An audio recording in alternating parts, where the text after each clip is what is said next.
নবীজির বাড়িতে এক দুষ্ট মেহমানের ঘটনা। নবীজি তখন মদিনায় বসবাস করেন। একদিন নবীজির কাছে অনেক দূর থেকে বেশ কয়েকজন মেহমান এলো। সাহাবীগণ তাদের এক একজন করে নিজ নিজ বাড়িতে নিয়ে গেলেন মেহমানদারির জন্য। সব শেষে এক ব্যক্তি রয়ে গেল।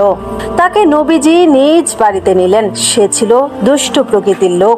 কেউ কেউ বলেন সে ছিল একজন ইহুদি। তার সামনে রাতের খাবার পেশ করা হলো। সে মনে মনে ফন্দি আঁটলো সব খাবার সে একাই খেয়ে নেবে আর বাড়ির সবাইকে সে ক্ষুধার্ত রাখবে।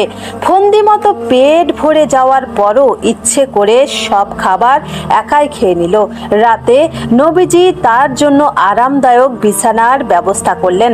এত খাবার একা খাওয়ার কারণে তার বদ হজম হয়ে গেল। ফলে রাতে সে বিছানা নষ্ট করে ফেলল। সকালে উঠে অবস্থা খারাপ দেখে সে পালিয়ে গেল।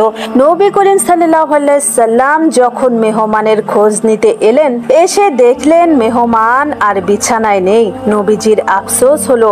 নবীজি মনে মনে ভাবলেন বেচারার মনে হয় অনেক কষ্ট হয়েছে। এরপর নিজ হাতে তিনি বিছানার কাপড় পরিষ্কার করতে গেলেন। এদিকে সে নিজের দামি তরবারি বিছানার পাশে ফেলেই পালিয়েছিল। পথিমধ্যে যখন তরবারির কথা মনে হলো, সে ফিরে এলো।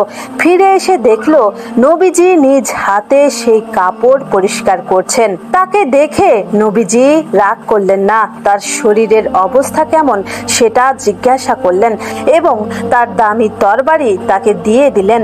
এই আচরণ দেখে সে যার পর নাই মুগ্ধ হলো।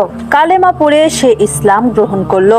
নবীজির মহা অনুভবতা ও মেহমানের প্রতি সদাচার বিষয়ে কথা বলতে গিয়ে অনেক মানুষ এই ঘটনা বর্ণনা করেন। এমনকি কোনো কোনো পাঠ্য বইয়েও তা রয়েছে, কিন্তু নির্ভরযোগ্য কোনো সূত্রে এই ঘটনা পাওয়া যায় না। সহিহ কোনো হাদিসেও এই বর্ণনা পাওয়া যায় না।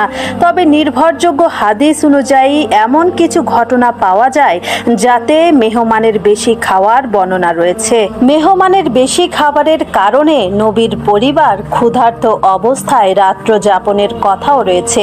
এমন দুটি ঘটনার বর্ণনা হাদিসে পাওয়া যায়।